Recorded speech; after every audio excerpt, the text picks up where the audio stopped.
Boa noite, estamos começando ao vivo o nosso SBT Notícias desta segunda-feira. Seja muito bem-vindo você, meu amigo, você, minha amiga.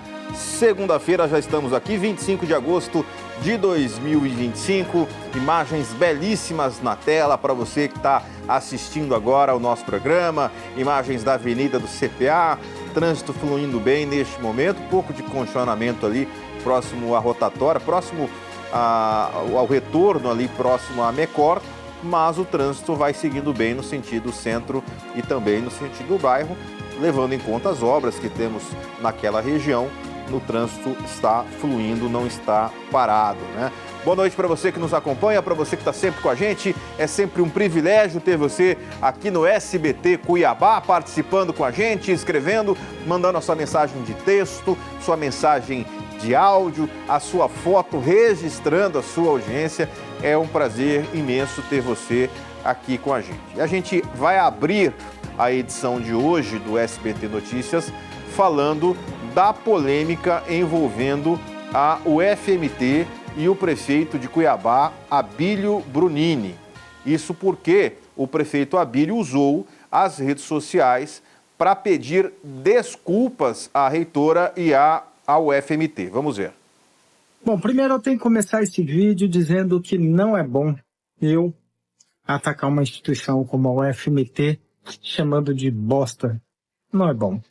A minha opinião pessoal, a minha insatisfação, a minha lamentação, ela nem precisa ser exposta dessa forma e nem usar as palavras como eu usei. Chamar a Universidade Federal de bosta vai contra o que eu acredito na própria universidade.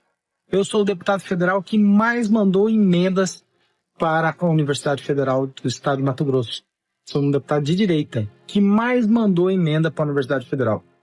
Só que eu estava muito chateado no momento daquela entrevista por causa da militância que se faz dentro da própria instituição. Há poucos dias atrás, morreu uma mulher assassinada dentro da Universidade Federal. Eu não vi a universidade fazer um ato de apoio ou mobilização em defesa ou em busca de mais segurança. Eu não vi esses militantes todos irem para a rua e falar precisando de mais segurança na Universidade Federal. Está tendo muito furto, muito assalto, muitos problemas, muita droga, muita militância política identitária da esquerda dentro da Universidade Federal, como muitas vezes sempre aconteceu. Aí, durante todo esse período, durante esses dias, eu vi que a reitora, por exemplo, que eu tenho um ótimo relacionamento com ela, mas ela foi e deu uma entrevista falando que a reitora vai ensinar ou fala como enfrentar a extrema-direita dentro da Universidade Federal. Não cabe à reitora fazer esse papel, assim como não cabe a mim, na condição de prefeito, ofender a Universidade Federal de bosta. Acho que vale uma reflexão minha, uma reflexão dela também. E também tenho acompanhado as redes sociais da UFMT. E a rede social da UFMT muitas das vezes também tem feito militância, apoiando o terrorista como Marighella na sua própria rede social. Não posso concordar que o meu dinheiro, dinheiro do povo no caso, as minhas emendas parlamentares que foram direcionadas ao UFMT, seja usada para alimentar esse processo. Eu quero que as emendas parlamentares que eu mandei sejam usadas para melhorar o sistema educacional, melhorar a infraestrutura, melhorar todas as condições daquela universidade que eu amo. Começa com bosta e termina com amor, né? É um enredo de algumas novelas que a gente assiste por aí, né? Enfim, eu não vou estender o comentário, mas na mesma frase ele pede desculpas, né? Porque chamou ao FMT do que chamou, diz que não foi adequado e de fato não foi. Ele tem todo o direito de criticar a ideologia, de criticar aquilo que ele não concorda de qualquer instituição. Isso é fato, né? Mas se espera decoro por parte do prefeito da capital. Aliás, se espera decoro por parte de qualquer político, e o decoro também parte do vocabulário, né? Agora, superada essa questão, superado aí o episódio de chamar de bosta o FMT, as repercussões, agora, finalmente, o pedido de desculpa, quase uma semana depois de toda a repercussão, depois das críticas que sofreu, depois de críticas, inclusive, de aliados, como o deputado Diego Guimarães, que inclusive citou que o prefeito de Cuiabá não deveria criticar ao FMT, porque lá saíram grandes nomes dos mais diversos cargos, das mais diversas posições, das mais diversas áreas, ele, inclusive o deputado Diego, o governador Mauro Mendes, dentre outros tantos, e citou, olha, ele não pode criticar porque ele quis entrar no FMT e não conseguiu, disse o deputado Diego Guimarães, nós mostramos aqui na semana passada. Mas é bom que ele tenha pedido desculpa. Eu acho que esse pedido de desculpa ele é importante, precisa ser bem recebido, né? Porque melhor do que permanecer no erro, na convicção do erro, é admitir que está errado. E eu não posso criticar alguém que acredita que errou e que pede desculpas, né? Tomara que essas desculpas sejam aceitas e que daqui por diante nós foquemos nos assuntos que mais de fato interessam à sociedade cuiabana. O que interessa a Cuiabá? Os problemas básicos. Eu gostaria de sugerir ao prefeito Abílio que revisitasse os seus programas eleitorais todo santo dia. O prefeito, todo dia, ele tem que abrir lá o YouTube e assistir o programa eleitoral para ver o que ele prometeu e começar a dizer, ó, prometi isso, cumpri aqui. Prometi isso, cumpri aqui.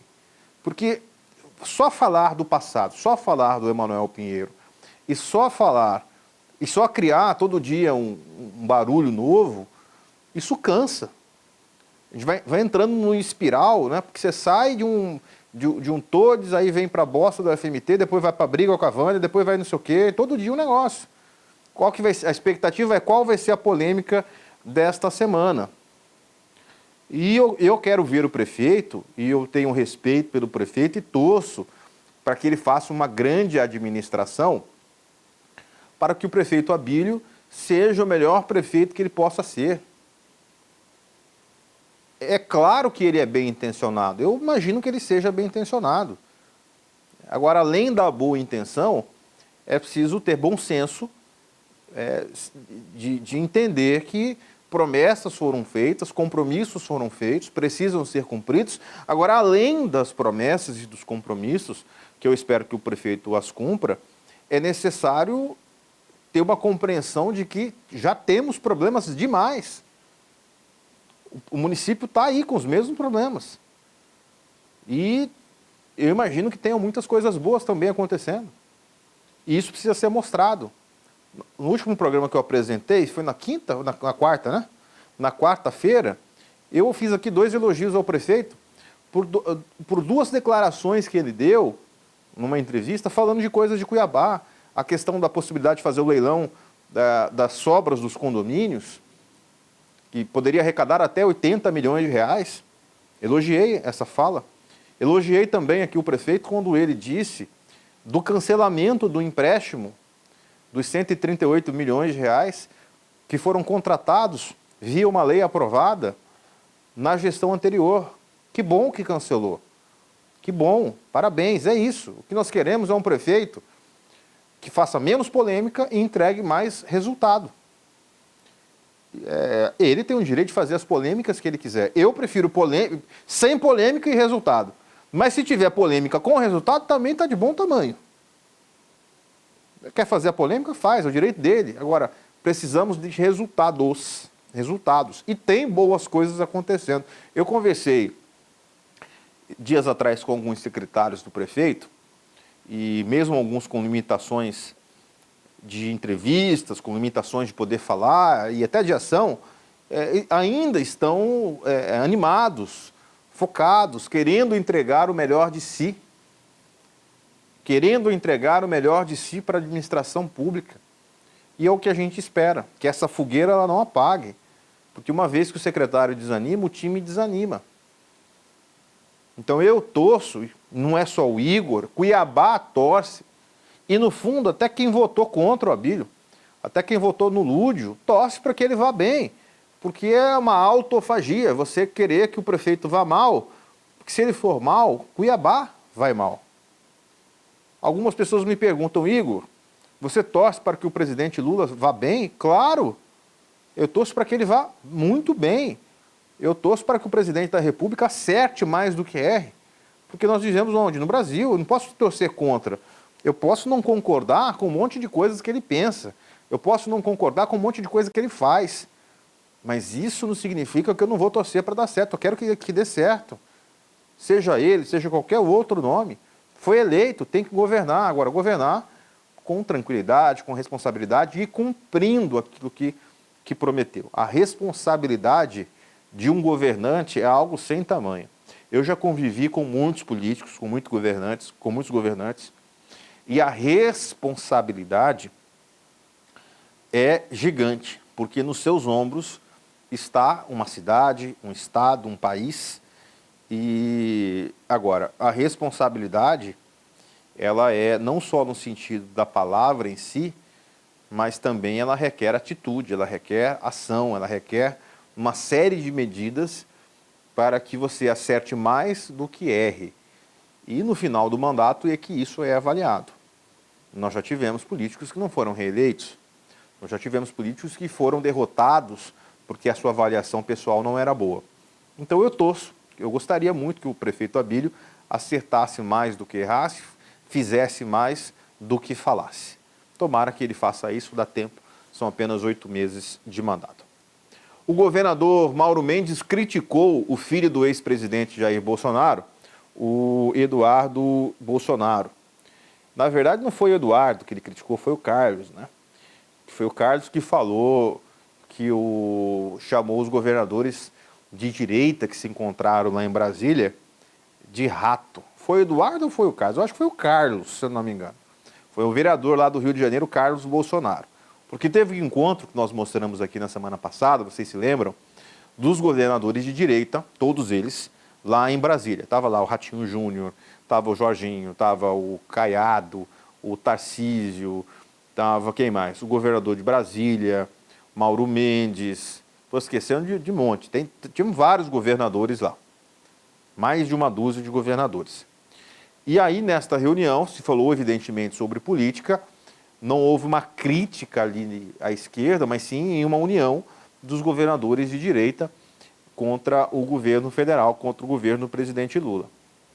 Acontece que o Carlos Bolsonaro, que está evidentemente irritado pela situação que o pai enfrenta, está vendo que tem um ditado que fala que rei morto, rei posto, ou seja, Bolsonaro fora do jogo.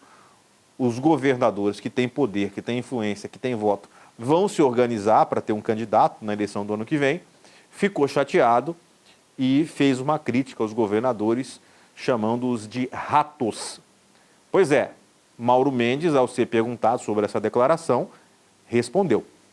Vamos ver. Olha, primeiro muito ruim, né, cara? Ele deve estar, assim, sentindo ferido, magoado e falando aquilo pela boca, aquilo que devia sair por outro lugar. Então, eu acho que é muito ruim esse tipo de ataque, isso não ajuda na solução de nenhum problema. O destempero de algumas lideranças políticas, que se dizem liderança, é muito ruim. Isso não contribui com a sociedade, a polarização está sendo muito ruim. Eu estou de saco cheio, com perdão da palavra, dessa polarização. É uma discussão inútil que no final do dia não coloca comida na mesa, não melhora as estradas, não melhora a saúde. Tem virtude na direita, tem virtude na esquerda, tem virtude no centro. E tem muita gente que não presta na direita, na esquerda e no centro. Então nós temos que fazer uma discussão sobre os problemas do Brasil e as soluções que nós queremos. E esse tipo de ataque não é bem-vindo e não conspira para nenhuma solução. Olha, eu preciso dizer que concordo com o governador. A grande maioria da população brasileira já está de saco. Eu já falei isso aqui quantas vezes. As pessoas não aguentam mais Lula e Bolsonaro, Bolsonaro e Lula. O Brasil é muito maior que isso. Cada um já deu a sua contribuição. Uns acertaram, outros erraram, outros, enfim. Tem gente que defende o Lula, tem gente que defende o Bolsonaro, tem gente que é de esquerda, tem gente que é de direita, tem gente que é de centro. Mas até quando a gente vai levar esse rame-rame, essa pauta? Não, porque é o Bolsonaro. Ah, porque é o Alexandre de Moraes. Não, porque é o Lula. Meu amigo, nós precisamos trabalhar. A gente precisa produzir. Ou essa briga que está aí desde não sei quando vai resolver o seu problema? Alguém vai botar dinheiro na sua mesa? Alguém vai botar pegar o seu boleto bancário aí que você tem que pagar, final do mês está chegando aí, vai chegar os boletos todos, vai vencer o IPVA, alguém vai pagar para você? Alguém que está na briga política vai pagar a sua conta, vai pagar o seu imposto? Não vai. Então, de fato, o Brasil está de saco cheio, a palavra é essa, desse rame-rame o dia inteiro. Não, porque o Lula, porque o Bolsonaro, o Lula taxação, o Bolsonaro não sei o quê. Gente, o Brasil é maior do que Lula e Bolsonaro. Eu entendo a paixão que você tem pelo Lula, eu entendo a paixão que você tem pelo Bolsonaro, eu entendo e respeito. É assim mesmo, política é igual futebol, a gente não brinca. A gente torce, a gente sofre, a gente acredita, a gente respira, a gente cria esperanças. O de esquerda tem esperança que o Lula seja reeleito pela 4ª vez. O de direita tem esperança que o Bolsonaro amanhã saia da prisão domiciliar, que tenha uma anistia e que seja candidato e ganhe a eleição. Essa esperança move o eleitorado, faz parte, é normal. Mas a gente precisa ser realista. E a realidade é que o Brasil tem gente muito mais capacitada que os dois. E os dois já deram as suas contribuições.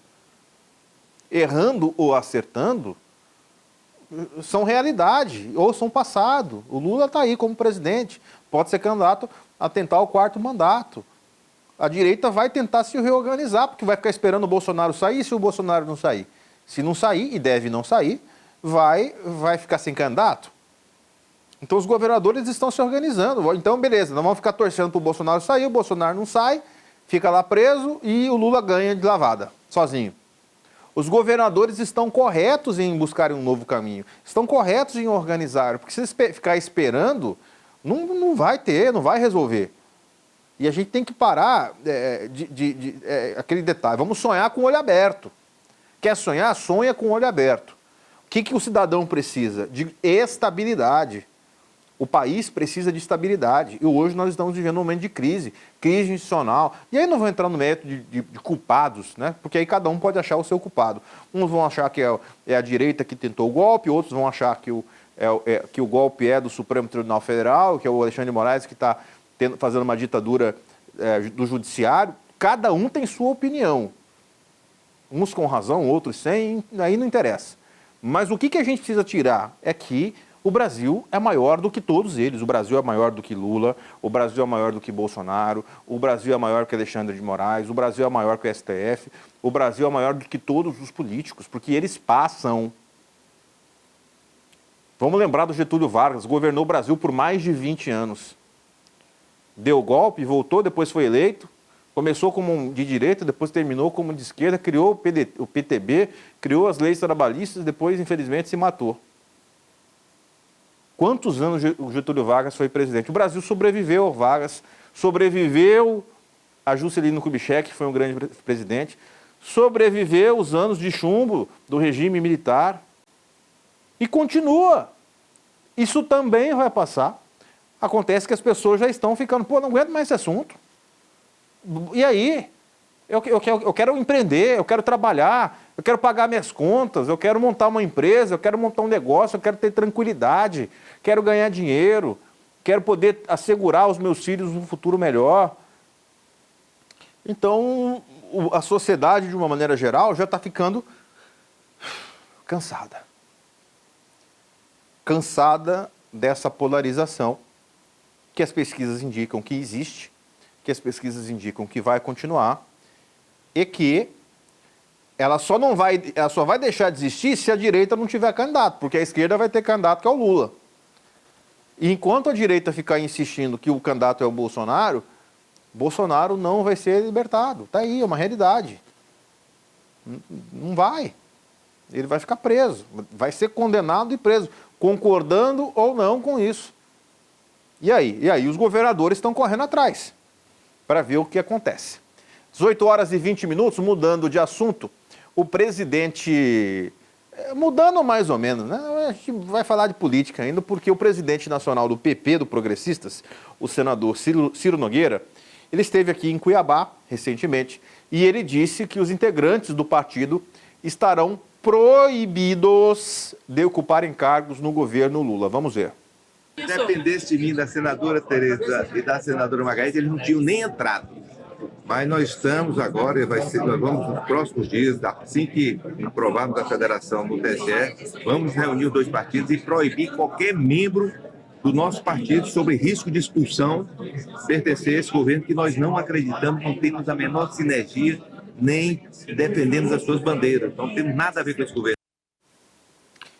Pois é, este é um outro momento. Por quê? Porque o PT, ao tomar posse lá no início de 2023, o presidente Lula buscou fazer um governo de coalizão com o MDB, com a União Brasil, com integrantes dos mais diversos partidos de centro. Só não integraram o PL, basicamente, que não tinha cargo no governo. Agora, o centro começa a descolar do governo federal. Veja que o presidente do PSD, preste atenção nesse desenho, o presidente do PSD de dado é Gilberto Kassab, foi prefeito de São Paulo. Hoje ele é secretário de Estado do Tarcísio, que é de direita, e que deve filiar ao PL se for candidato à presidência da República. Hoje ele está no Republicanos. Pois é, o PSD em São Paulo apoia o Tarcísio, que é de direita. Mas nacionalmente, o PSD apoia o Lula. Tanto que tem ministério. Quem que é o ministro? Carlos Fávaro. De onde? De Mato Grosso. Onde o mesmo PSD, que lá em São Paulo é de direita e apoia o Tarcísio, aqui em Mato Grosso é de esquerda. Então, muita coisa vai acontecer. E aí o PSD vai ficar livre e se o Tarcísio for o candidato, o Kassab não vai apoiar o Tarcísio? Ele é secretário de Estado do Tarcísio, lá em São Paulo. Então, se o Tarcísio for candidato a presidente e o PSD apoiar o Tarcísio, aqui em Mato Grosso, o PSD pode ser obrigado a deixar a base de apoio do ministro Fávaro e o Fávaro vai ter que mudar de partido. E o Manuel Pinheiro, que foi para o PSD agora? Pois é. Então, muita coisa vai acontecer e as decisões de cima para baixo podem ocorrer. Agora, 18h23, ainda falando de político, o secretário-chefe da Casa Civil, o deputado Fábio Garcia, admitiu que o nome dele também tem sido sondado para diversos cargos, inclusive para ser vice do Piveta. Vamos ver. Os corredores, os bastidores da política falam muito, falam demais, né? E falam de forma antecipada. Os corredores da política não param de falar de eleição e pensar em eleição. E, sinceramente, é muito cedo para falar em eleição. O senhor já ouviu? Eu ouvi muitos nomes, mas muitos mesmo, né? Se falam de muitos nomes. Não, também fala, tem gente que fala, né? Mas tem gente para falar de tudo, né? Mas assim, é muito cedo, né? Vocês já sabem disso. Eu sou a favor de um país que pense menos em eleição e que tenha mais tempo para trabalhar. Nós acabamos de sair de uma eleição praticamente, a eleição vai ser só ano que vem, em outubro do ano que vem, vai ter o tempo da gente conversar sobre isso, está muito cedo, então essa é uma questão que eu levo com naturalidade, mas hoje o foco é outro. Hoje o foco é a gente poder dar a melhor contribuição possível para o estado de Mato Grosso. Esse é o foco. Olha, por que o nome do Fábio Garcia começou a crescer como possível vice do Piveta?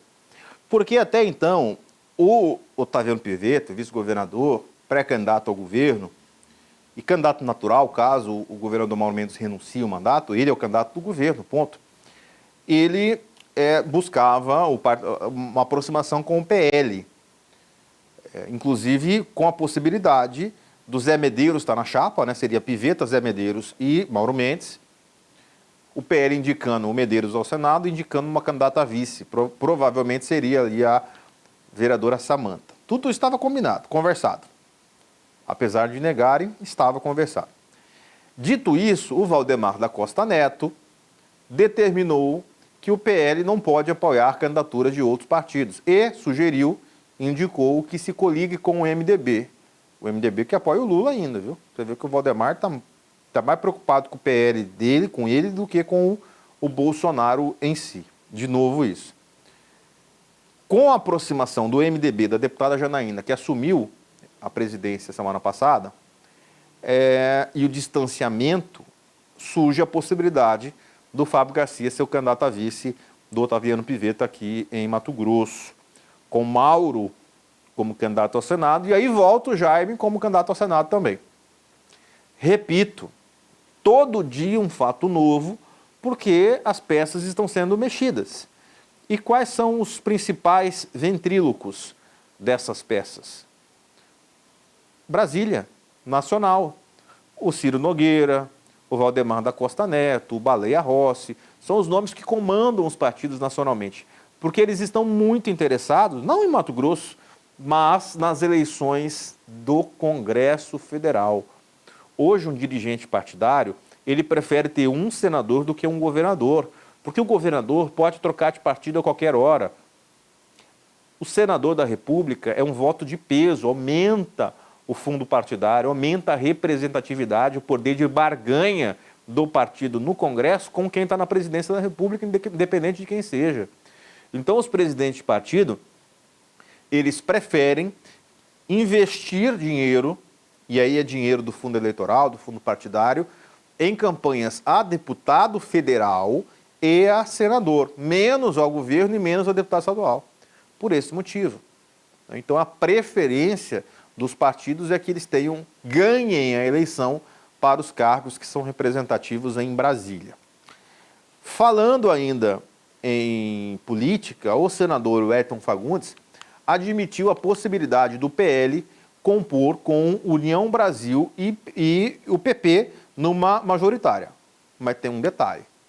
Ele disse que é preciso cautela para que haja um debate em nome dos melhores nomes a serem apresentados. Vamos ver.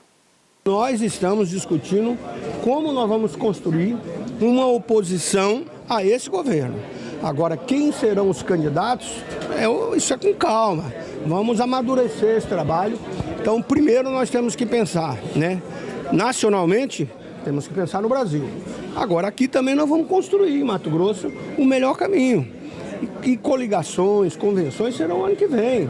Agora é hora da gente poder dialogar, acima de tudo, quem quer o melhor para o Brasil e quem quer melhor para o Mato Grosso. E eu acho possível, aqui dentro desses partidos, fazer uma grande aliança. Porque nós queremos melhorar, avançar mais o estado de Mato Grosso. É isso que nós queremos. O governador Mauro está fazendo um governo e eu disse para ele, quando ele foi candidato à reeleição, que ele tinha que ser muito melhor do que o primeiro. E está sendo. E eu quero ser um governador para ser melhor que ele. Porque agora mesmo nós vivemos problemas sérios, como a questão da moratória da soja. Conseguimos vencer uma grande etapa, o CAD tomou uma decisão e isso foi um trabalho conjunto que liderei lá em Brasília, aqui em Mato Grosso, Assembleia Legislativa, deputado Max, deputada Janaína, junto com a ProSoja. A primeira vez que nós conseguimos vencer aquilo que era o quê? A maior concentração das grandes tomando dos pequenos, os produtores. Então é isso que a gente quer discutir. Está aí o pré-candidato ao governo, Wellington Fagundes, senador da República. Ele não descarta aliança com nenhum partido, desde que ele seja candidato ao governador. Do outro lado, a mesma coisa, ninguém descarta aliança com ninguém. Eu não descarto, desde que você me apoie. É claro, alguém vai negar apoio? Quer me apoiar, vem. Agora, para poder negociar a minha vaga, aí não, peraí. Né? Então, eu repito, né? Tem muita coisa para acontecer daqui até a eleição do ano que vem. Tem a definição do governador Mauro Mendes. Eu acho que o principal fato político é esse. Tudo que pode ser construído daqui até final de março do ano que vem pode ser desconstruído com a decisão do governador em renunciar ou não. Por quê? Veja lá no estado de Goiás. O Ronaldo Caiado já decidiu e anunciou que vai renunciar ao mandato. Ou seja, o vice já está pronto, já sabe que vai ser governador. Veja, por exemplo, lá em Minas Gerais, o Zema já disse, vou renunciar, serei candidato à presidência da República. O vice já está pronto para disputar a eleição, vai ser o governador. Veja no Distrito Federal, o Ibanez Rocha já disse que vai renunciar para ser candidato ao Senado da República pelo Distrito Federal. A vice, a Celina, já está pronta para assumir o governo e ser candidata à reeleição. Então está claro o que vai acontecer. Aqui em Mato Grosso, o Blairo já sabia-se que ele renunciaria para ser candidato ao Senado e que o Silval seria o governador. Aqui em 2010, já sabia-se que o Wilson Santos renunciaria à prefeitura de Cuiabá para ser candidato ao governo, o Chico Galindo seria o vice. Neste momento, não se sabe, só Mauro Mendes, ou nem ele, porque ele pode não ter decidido, se vai renunciar ou não. Eu acredito que ele não decidiu. Então, nem Mauro Mendes sabe se vai ser candidato, se vai renunciar ou não, nem ele. Quanto mais eu, quanto mais os especuladores, mas eu estou perto do governador, ele já decidiu. Não decidiu. O governador Mauro Mendes não decidiu. Ele vai decidir lá na frente. É óbvio que ele está pensando. Vai dar tempo de entregar todas as obras? Ele está liderando as pesquisas ao Senado, mas ele vai conseguir terminar essas obras e entregar a tempo? Então, tudo isso vai ser pensado lá. Acho que no final do ano, no início do ano, ele já vai ter a sua decisão, mas só vai anunciar na semana limite. Então, tudo que for construído daqui até lá pode ser desconstruído com a decisão do governador. Vamos às mensagens de texto, por gentileza, antes do nosso intervalo. Onde é que está aqui? Boa noite. Pede para o prefeito ir na rua 21, no bairro Altos da Glória, para ver como o serviço de patrulhamento está sendo feito. Péssimo. E cobrar do secretário da pasta compromisso em fazer serviço bem feito à população.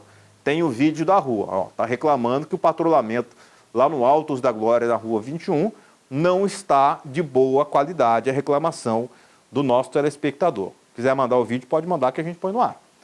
Eu, como cidadã cuiabana, eu digo, não só ao FMT, mas do Brasil todo está uma bosta mesmo. Só a militância da esquerda e drogas à vontade. É a reclamação aqui da nossa telespectadora.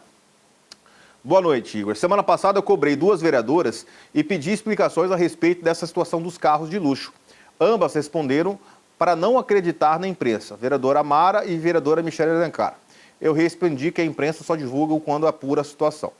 Olha, me surpreende a vereadora Michele falar isso. Eu não ouvi ela falar, você está dizendo, eu não ouvi.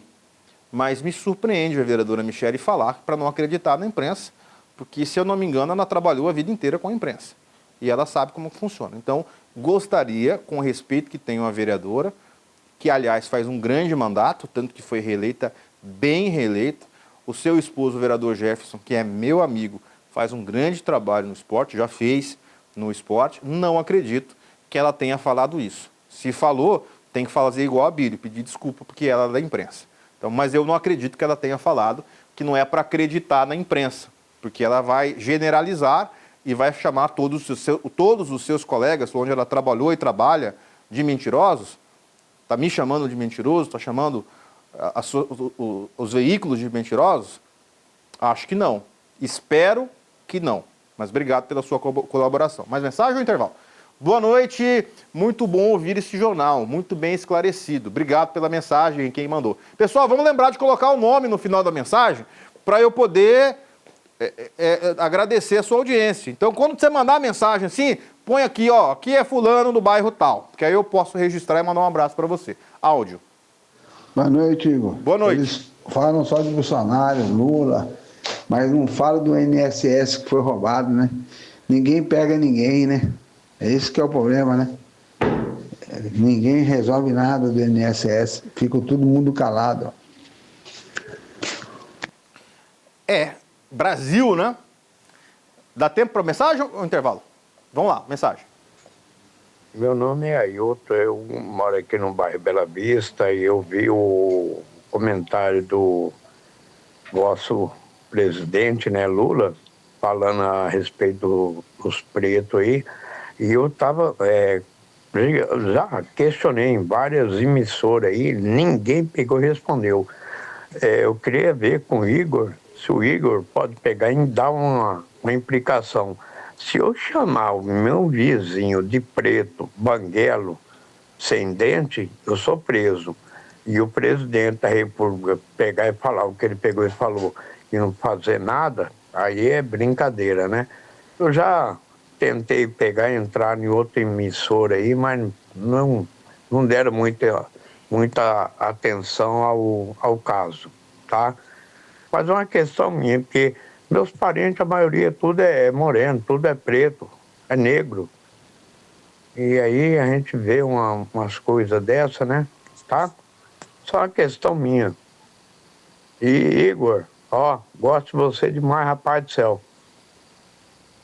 Conheço você há muito tempo.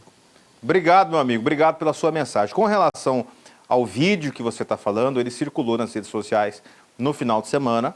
Uma declaração polêmica do presidente Lula a falar de uma foto numa revista do governo que foi distribuída no exterior. E ele achava desnecessário colocar esse senhor que você fez referência na foto dele para vender o Brasil. Sim, eu vi o vídeo. O vídeo foi racista? Foi. O vídeo foi racista. O vídeo foi muito racista.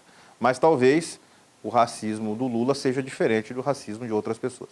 Mas que foi racista o vídeo, foi. E racismo no Brasil é direto para a cadeia. É crime. Crime.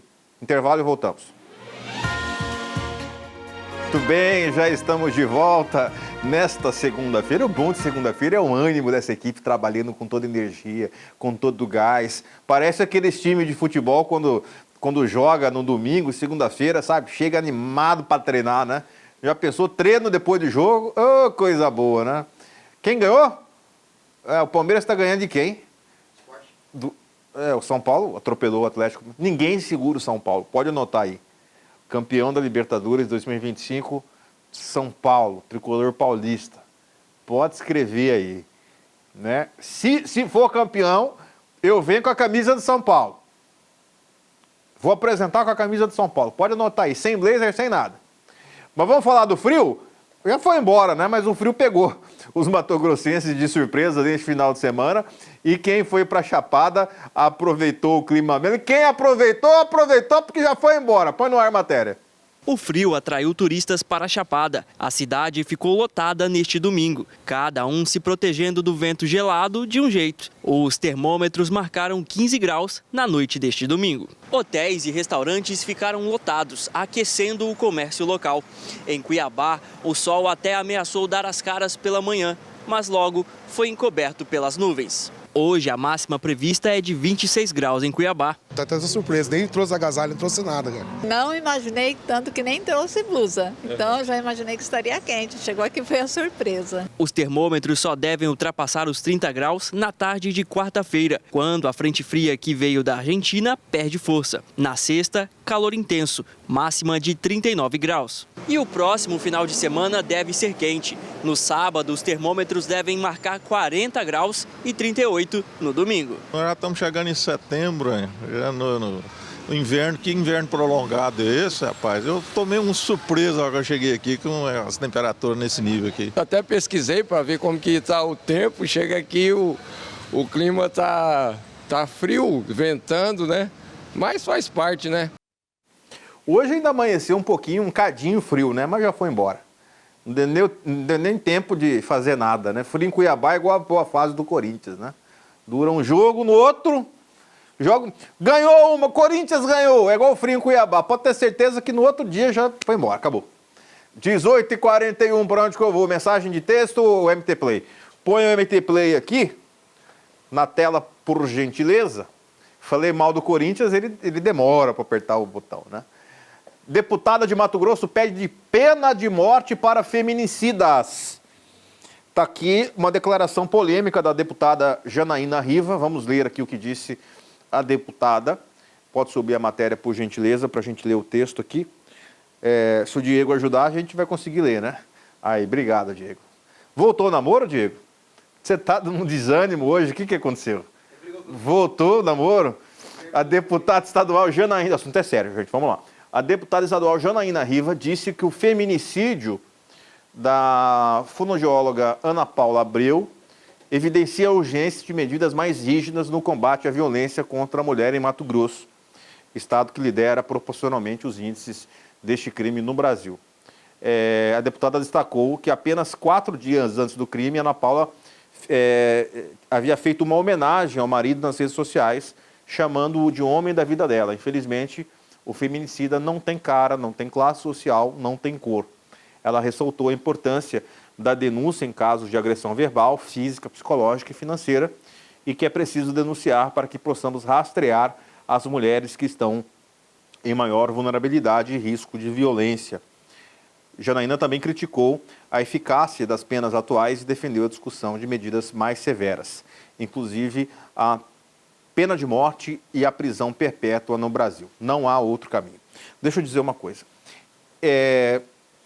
O crime de feminicídio, ele é um crime diferente dos demais, onde a prova é muito mais fácil de ser recolhida, onde a motivação ela é clara, geralmente passional, onde são crimes covardes e que rapidamente a polícia investiga e a justiça pune.